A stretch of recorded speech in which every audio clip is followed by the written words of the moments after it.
मुंबई की एक बरसाती रात में ठीक रात के 11:47 बजे पुलिस एक आलीशान हाईराइज इमारत में पहुंचती है जहां उन्हें दो लाशें मिलती हैं।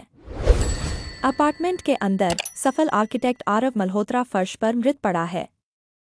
12 मंजिल नीचे उसकी प्रेमिका फैशन फोटोग्राफर सारा फुटपाथ पर मृत पड़ी है।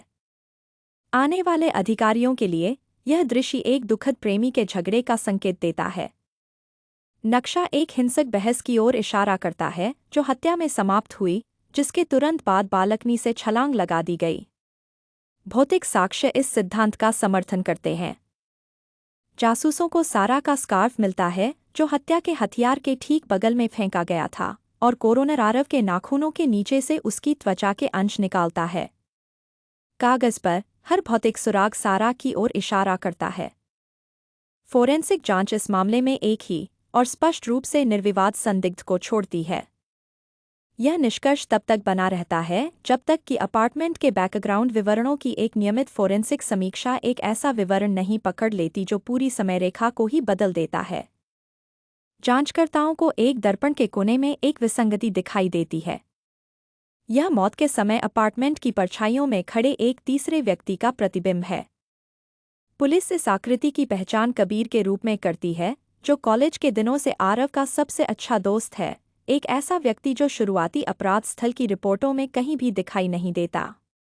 इस तीसरे व्यक्ति की उपस्थिति घटनास्थल से एकत्र किए गए भौतिक साक्ष्यों का खंडन करती है। कबीर शुरुआती जांच में अदृश्य रहा, जबकि पीड़ितों ने ऐसे निशान छोड़े जो केवल एक दूसरे की ओर इशारा करते थे। उन साक्ष्यों की गति को समझने के लिए 3 महीने पहले के समूह की गतिशीलता को देखना आवश्यक है।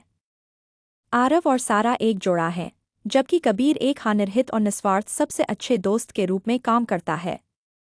रिश्ता तब टूट जाता है जब सारा को आरव के फोन पर छिपे हुए संदेशों की एक श्रृंखला मिलती है।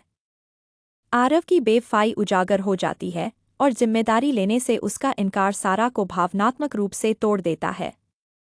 कबीर इस विश्वासघात से पैदा हुए खालीपन को भरने के लिए आगे आता है। वह सारा को सहानुभूति के साथ देर रात की सैर पर ले जाने लगता है और उसकी कमजोरी का फायदा उठाकर अपनी एक शांत सनक को पालने लगता है। कबीर की यह शांत सनक दोस्ती की आड़ में महीनों तक बढ़ती रही, जिसने एक सहायक प्रणाली के रूप में उसकी भूमिका को एक सोची समझी जुनून में बदल दिया। 17 अक्टूबर की रात को कबीर अंधेरे अपार्टमेंट में दाखिल होता है और इंतजार करता है। जब आरव आता है तो कबीर सारा के साथ उसके व्यवहार को लेकर उसका सामना करता है, लेकिन बदले में उसे यह ताना मिलता है कि कबीर एक बैकअप दोस्त से बढ़कर कुछ नहीं है। आरव दावा करता है कि सारा कबीर से कभी प्यार नहीं करेगी। यह अपमान कबीर का धैर्य तोड़ देता है और वह पास की मेज से एक भारी धातु की मूर्ति उठाकर आरव पर वार करता है। कबीर कमरे को साफ करने की कोशिश करता है, लेकिन तभी दरवाजे की घंटी बजती है। सारा अपार्टमेंट में दाखिल होती है, आरव को पाती है और सदमे में फर्श पर गिर जाती है। कबीर के बेडरूम में छिपे होने के दौरान आरव का हाथ हिलता है। अपनी आखिरी सांस के साथ वह सारा के कान में कबीर का नाम फुसफुसाता है, मरने से पहले अपने कातिल की पहचान उजागर कर देता है। सारा भागने की कोशिश करती है, जिससे बालकनी के किनारे पर संघर्ष होता है।